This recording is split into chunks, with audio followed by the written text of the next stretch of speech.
El fenómeno de las víctimas de abuso sexual relacionado con falsos recuerdos o memorias implantadas es un tema complejo, delicado y profundamente estudiado desde la psicología, la criminología y el derecho.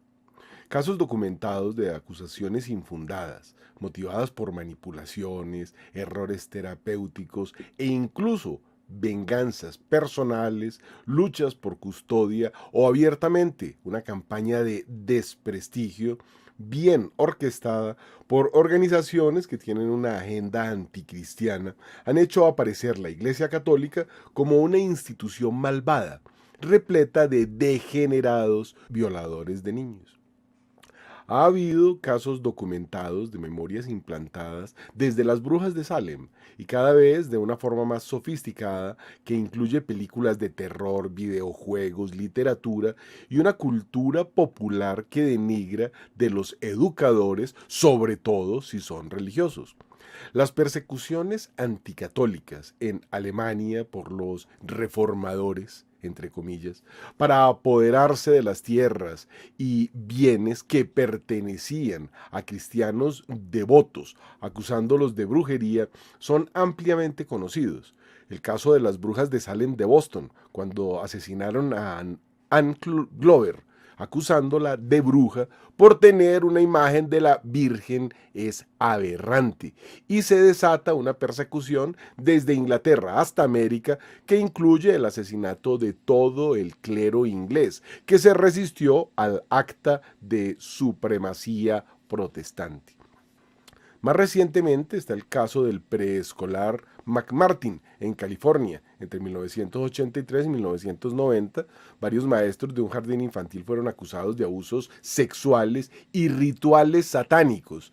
Las denuncias fueron impulsadas por terapeutas y fiscales basados en testimonios inducidos de niños pequeños. Todos los acusados fueron exonerados tras años de juicios sin pruebas materiales. El caso costó más de 15 millones de dólares y es un ejemplo paradigmático de falsas memorias o memorias impuestas. Elizabeth Loftus, psicóloga cognitiva, demostró experimentalmente que se pueden implantar falsos recuerdos en adultos mediante técnicas sugestivas, por ejemplo, el experimento del shopping mall.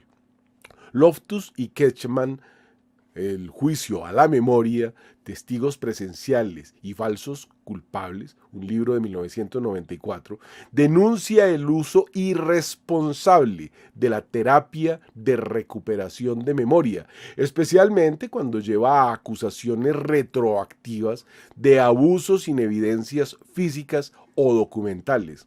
La memoria humana es maleable y sugestionable. Los recuerdos no son grabaciones, sino reconstrucciones que pueden ser distorsionadas o inventadas. Hay muchos estudios modernos que demuestran los recuerdos impuestos. Lost in the Mall, de Loftus de 1995, mostró que es posible implantar un recuerdo falso de haber estado perdido en un centro comercial cuando niño, con solo insistencia narrativa y algo de presión familiar. Schuller, Gerard and Loftus, de 1986 al 96, en varios artículos alertaron sobre el abuso de la terapia de recuperación de memoria, que a menudo conducía a la creación de recuerdos inducidos por el terapeuta. Paul R. McHugh, psiquiatra de la Johns Hopkins University, criticó que la terapia de recuperación de recuerdos fuera una manipulación.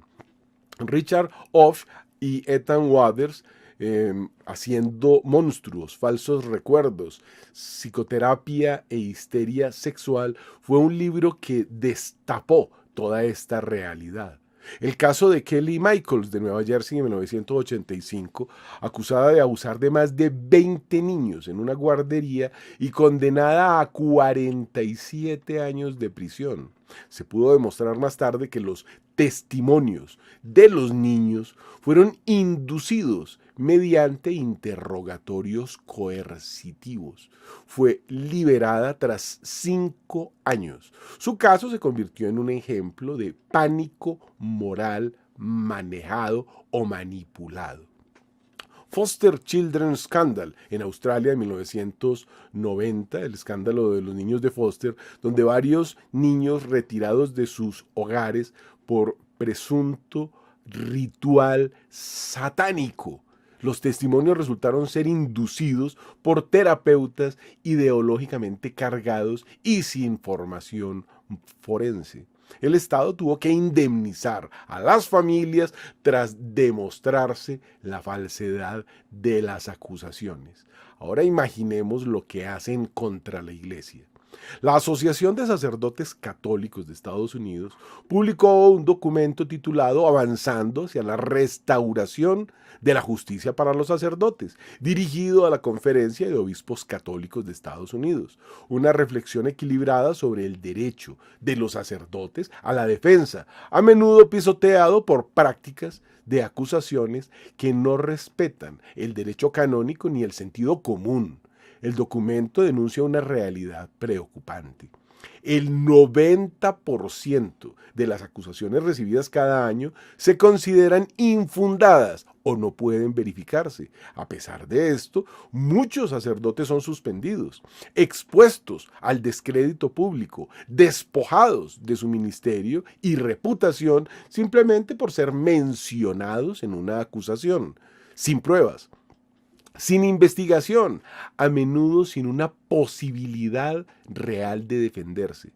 Élites ideológicas postcristianas, como se podrían llamar, con una agenda totalitaria, identifican a la Iglesia como obstáculo a su visión antropológica sobre la familia, la bioética, la sexualidad, lo que llaman el libre desarrollo de la personalidad y la ideología de género o cultura woke o LGBT. La Iglesia es una institución que representa una honradez que les es obstáculo ideológico desde el concepto del bien y del mal registrado en la Biblia, libro que no pueden cambiar, alterar ni prohibir. Representante de una autoridad moral que está por encima de toda autoridad y que, según la visión moderna, compite con el Estado en su concepción todopoderosa de promulgación de leyes que son contrarias al derecho natural y que integra elementos modernos de la posverdad, el trama inducido y una cultura que rechaza la corrección moral. En ese contexto, se recurre a estrategias como amplificar escándalos reales y ocultar o relativizar inocencias, fabricar o sostener acusaciones falsas. Más grave, reescribir la historia colonial, educativa y cultural, culpando a la Iglesia de genocidios o crímenes sin pruebas, legitimando la violencia simbólica o física contra iglesias y religiosos que han llevado a acusaciones tan absurdas como el encuentro de fosas comunes en escuelas residenciales indígenas en un supuesto genocidio cometido por la Iglesia Católica cuando fue exactamente al revés. En Norteamérica, los colonos ingleses protestantes llevaron a cabo un genocidio contra los indígenas, contrario a lo que sucedió en la América Latina católica. La Iglesia defendió, albergó y educó a los niños de comunidades que habían sido arrasadas. Pero en 2021 se anunció que habían hallado 215 restos de niños en Kamloops, en la Columbia Británica, y más tarde cientos más en otras escuelas. Sin embargo, hasta el 2024 no se ha encontrado ni un solo cuerpo, lo cual ha sido reconocido incluso por arqueólogos indígenas como Jacques Ruillard, luego de gastar cientos de millones en excavaciones en todas estas escuelas a lo largo de toda Norteamérica. La noticia inicial causó la quema de más de 60 iglesias en Canadá, persecución a sacerdotes. Muchas de estas iglesias en comunidades indígenas ya no existen, lo que llevó a la iglesia, aunque consciente de su inocencia, a pedir perdón por un crimen que no cometió. Rectificación que el propio ministro Trudeau exigió para no expulsar a la Iglesia de Canadá. La rectificación, es así, no tuvo la cobertura mediática. Hay solo un artículo que podemos citar del National Post de 2022 preguntando, ¿dónde están los cuerpos? El cardenal Pell, en Australia, fue acusado de abusos sexuales sin testigos, sin evidencia física y en un contexto absurdo, en plena misa. Condenado y encarcelado en 2019. Absolución en 2020 por unanimidad de la Corte Suprema de Australia, que denunció errores graves en el proceso. Alguien había pagado testigos falsos para incriminarlo. La noticia de su absolución fue mínimamente cubierta por los medios en comparación de la espectacularidad de su condena.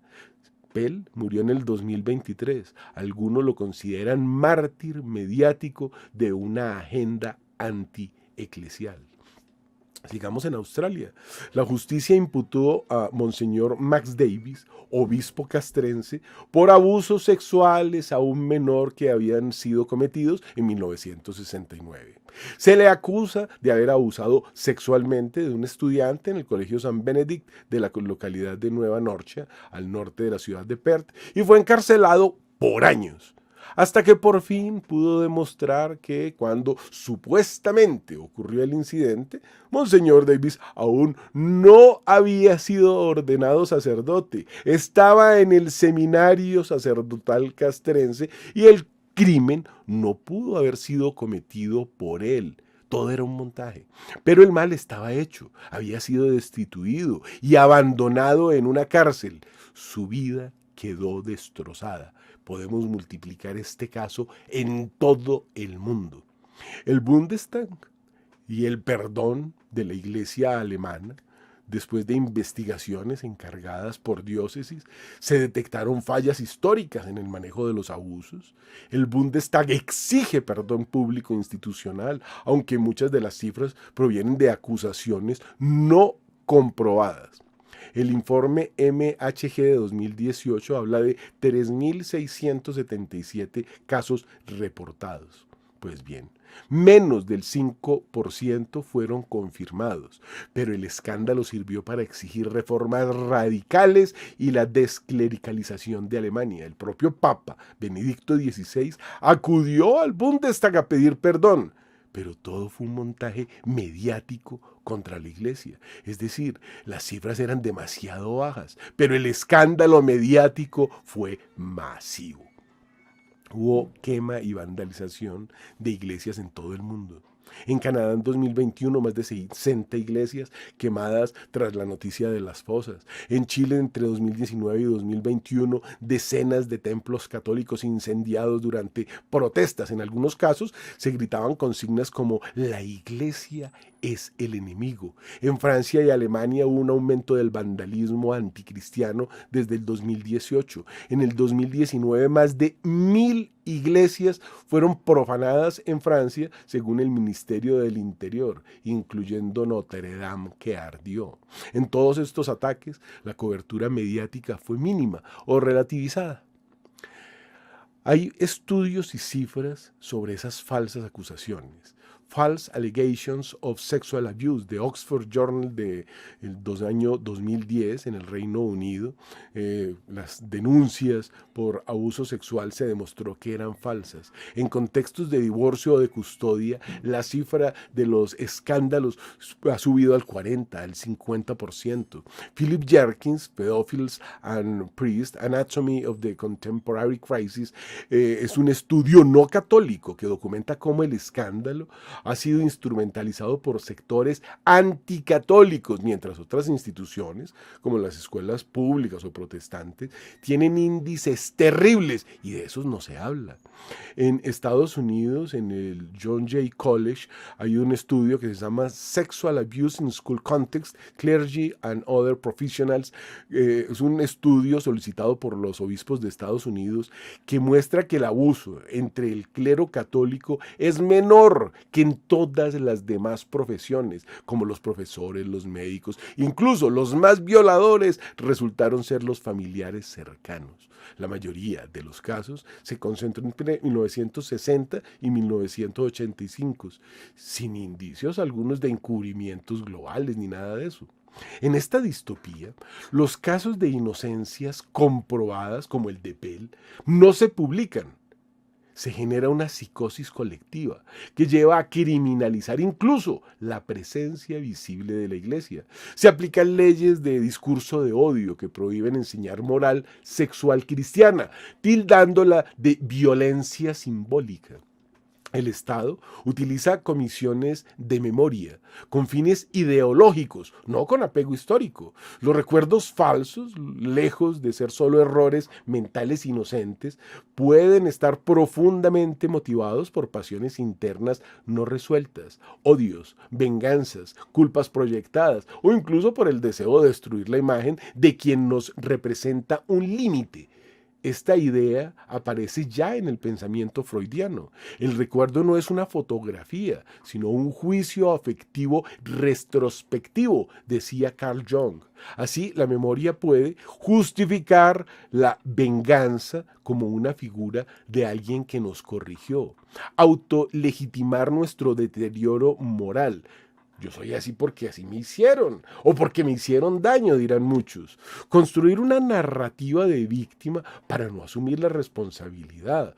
Este fenómeno se agrava cuando la figura de autoridad no es un padre concreto, sino una institución que encarna límites trascendentes. Esa institución es la Iglesia Católica. Freud identificó en el niño el deseo inconsciente de matar al padre o poseer a la madre, complejo de Edipo, y en la niña el deseo de suplantar a la madre y seducir al padre, conocido como el complejo de Electra. En ambos casos, la figura paterna o materna representa una ley, un límite, un no.